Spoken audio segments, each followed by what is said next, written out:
Hi folks, welcome to the Prepared Homestead. This is Travis. Thank you all for stopping by to watch. Well, the weather is absolutely beautiful today. A little windy, but man, is it beautiful. Just a nice mid-70s breeze, sun's out.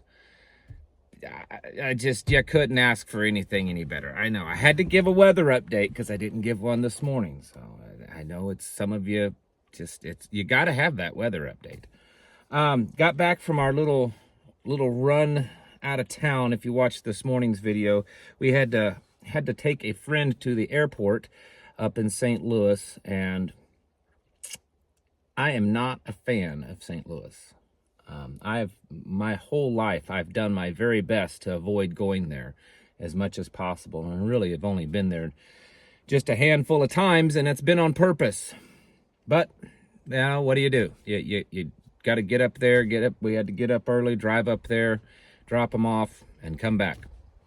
And we stopped on the way out of St. Louis, and it was in a suburb. So it wasn't in the inner city, whatever, of St. Louis. It was on the outskirts of a little suburb. And my wife and I stopped and had a little brunch. I don't know, I'm a hillbilly, what do you call it? It was a late breakfast, early lunch. And we went in. It was a nice place, nice, suburbia little area of St. Louis, but definitely still the city. And we were sitting there and talking, and I looked around and I said, and please just follow with me here for a second. My wife and I were probably the minorities in that building, especially when it comes to racial demographics. But yet it wasn't like, what you would see in the news right now, or on TikTok or on Twitter, where, there's such this division of people and hatred. Everyone was behaving. You had white people, black people, Hispanic people, Asian people. There were old people, there were young people, probably all different types of political backgrounds and stuff. And guess what? Everyone was getting along. Everyone was so well behaved. No one was throwing chairs and shooting the place up. And I know that St. Louis has a reputation. It's more in the inner part of St. Louis. It's like most of these cities. You can find decent places even in the big cities. But I'm getting to a point, so stick with me. And I was sitting there telling my wife, I said, there's a lot of bad things happening in this country right now. A lot. And from the looks of it, we are in those birthing pangs of a collapse. It's been for a while. I think it's just getting to a point now that it's become overtly obvious. 2 or 3 years ago, even through the pandemic, a lot of people were waking up then. But you really had to be paying attention to see it, right? To put the pieces together. Now things are happening so bad all the time that even just the common person can recognize it at times. And it's bad. I mean, it's not, when I get on here and I talk about it, I'm not trying to spread fear. I'm not trying to focus on all the bad stuff. It just is what it is. And I talk about it because I want people to realize the seriousness of the situation, and hopefully encourage you to become even more motivated, to become more serious about getting yourselves ready. The flip side of that coin is that there's still a lot of good people left in this country. Regardless of race and religion and creed and ethnicity and all that kind of stuff. There's still a lot of good people in this country. I'm not saying that just because they believe differently than you that they're, everybody's going to get along, but I'm just saying there's still a lot of just decent human beings, which is something that social media and the news and stuff tends to make us believe, that there aren't a lot of decent people in this country. And you know what the difference is? The decent people are real America, right? That's the real America. And yes, most of them are still asleep. My wife, when we were talking, sitting there, she said, and the sad thing is that so many of these people probably, they're completely oblivious to what's going on. And they're going to be so caught off guard when things really start falling apart, when the grid goes down, or the supply chain, or, martial law, or, the eclipse does this or that, or a solar flare does this or that. They're going to be caught off guard, right? And it's sad. It really is.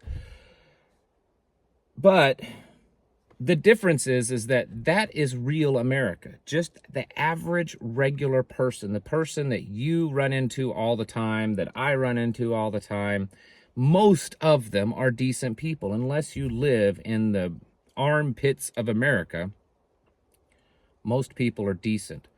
Whereas government, the people that are so highly focused on the political system, or on the next woke social thing, or the next, even the conservative side, the extreme on the right, are in a lot of ways are just as bad.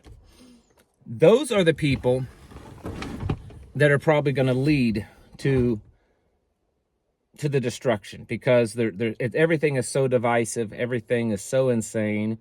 They're holding so dearly to one thing or the next, and they're going to follow it to hell and back. Whereas the rest of America is just kind of in this mindset of, can you just leave me alone and let me get on with my life? And I don't think that it means that there's that much less of a chance of things collapsing, because the people that are running the show, the people that are behind the seat of the wheel, or flying the plane, or whatever analogy you want to use, those are the people that are wanting it to happen.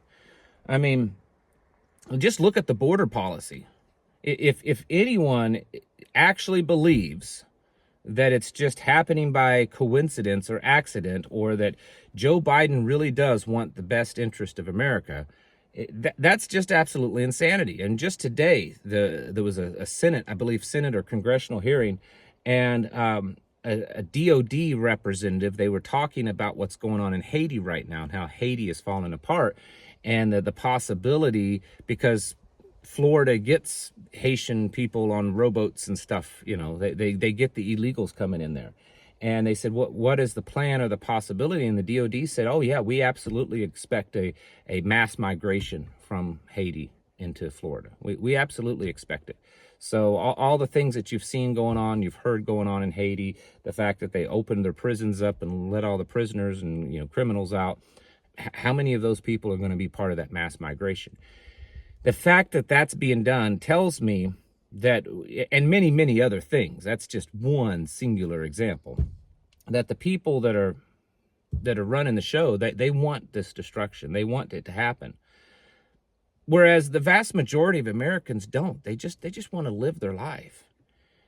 And so when I talk about, I am getting to a point, so stick with me. This is how hillbillies talk. I know some of you big city folks, especially you Yankees up there, you talk real fast. You got to hurry up and get to the point. Well, you do that because you're going to freeze to death because it's so doggone cold up there. But anyways, this is how we talk down here in the South. You see, you made me almost forget what I was talking about. I talk often. I push the topic of community really, really hard, to the point that it probably hurts my channel. I probably get a lot less views than others that of the same age and the same subscribership. I've seen the numbers. I've crunched the numbers, and people get tired of it. I get really hateful. Man, I've had I had some emails this week I was called every name in the book. I mean, you could just go through the dictionary and write them all down. I've been called that just this week alone. But I'm telling you, it's those good people that still exist in America that might be that little silver lining in the cloud, that at least in pockets and in regions and in neighborhoods, even though everything else may be falling apart, they may hold it together a little bit. Now, they need some leadership a lot of times. They need some hope. They need someone to kind of guide them and direct them, because they're kind of asleep right now. And that's where folks like you come in. You don't go in with this, I'm the general of this region now, because I'm the tribal leader, the warlord. They're going to reject that. But if you go in as a neighbor, as someone has true real interest in saving your community and saying, hey, things are getting really bad. Talking to your neighbors and the guy that runs the gas station, the mechanic, and the whoever, all the people around you, and say, hey, we need to. What are we going to do if things get really bad? I mean, look at what's going on in New York and what's going on in this city, and what if that starts happening here? We should start communicating and talking, and maybe even go and sit and have coffee together and just talk about this. Opening those doorways, and possibly, even though they may never be on the level of awake that you are, they may never be on the level of prepared as you are. You're not going to give your full trust, place your trust in them. You're not going to tell them all your operational security secrets and stuff. But building bridges with people around you may be the thing that keeps the bad stuff away. You can have a plan that you're going to just fortify your castle, your property, your house, your apartment, whatever, your home, farm, whatever it is, and then just see everybody else as the enemy. Or you can build strength within the community around you, and you may never have that evil at your doorstep because you've expanded the area.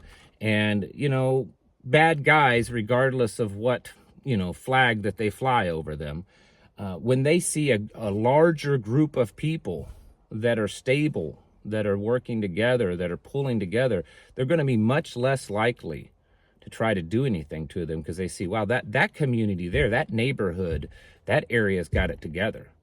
They're pulling together, they're helping each other. That's because bad guys, regardless of who they are and what they are, they prey on the weak, no matter how organized or trained or untrained or unorganized. They prey on the weak. And when you're not weak, because you have a strong community, there's less chance that they're going to prey on you. If you're just by yourself, no matter how good you are, you look like an easy target, because you could be the most high-speed MEAL Team 6 Delta whatever you can think of, but if it's just one of you and there's a half a dozen or dozen more of them, it's horrible odds. So I do realize very clearly, because I make it a point often to just meet people when I'm out and about, whether I'm at the store or like today, leaving my entire area and going somewhere else. I try to talk to people. I try to just get the feel of how people are. What have they completely, they may be liberals, they may be Democrats, but have they completely bought in to all this far left socialist woke agenda? Most people are just decent people. They may be a Republican or Democrat, they may be a Catholic or a Protestant, or they may not even be religious. But most people in this country are still decent people. And the odds are, where you live, the people around you are fairly decent. It doesn't mean everyone's going to be on board, but not everyone has to be part of your, door-kicking, bunker-dwelling, secret mag. You just have to have some kind of connection with them, some kind of relationship, some kind of bridge that you've built. And little by little, as that relationship is being built, talk about, well, what are we going to do when things get bad? I mean, man, goodness, have you seen what's going on in this city or that? If that starts happening here, we've got some problems. We should think about that. And if that happens more and more, while yes, the country could completely collapse, we could watch everything just become absolutely horrible. Blue helmet and UN people all over the place, Chinese troops, whoever, government everywhere locking everyone up because it's 1984. Whatever you want, whatever scenario you want to paint, or just we get knocked back to the Stone Age. All of those things could very well happen. But if you and several people around you have built some type of agreement and strength and commitment to each other so that you're going to make your community strong and that you're going to figure out somehow, some way to survive, then you're going to be way better off. I believe way better off than just doing it on your own. I know I have so many people every day disagree with me. You can't trust people. They'll stab you in the back. They'll come after you. Those are all possibilities. But you know what? History does not show that that is the typical thing that happens. It can happen, and it has happened.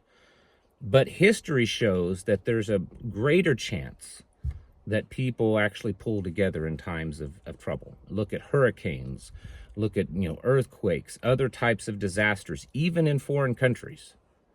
The vast majority of the people that go through these tragic events pull together and help each other. Yes, there's always the criminal element because they always exist anyways. There's always the bad guys that's going to try to stab you in the back and take your stuff.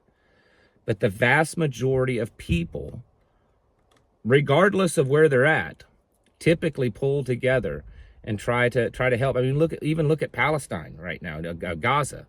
With all the chaos there and people are starving to death and all the things. I mean, regardless of which side you're on there, there's still evidence that people are trying to pull together and help each other, just the average regular person. We've seen that all over America and all the different disasters. Yes, there's bad things and bad people, but even during Katrina, there was a lot of strangers pulling together to help each other. And I think that there's a greater chance of that happening.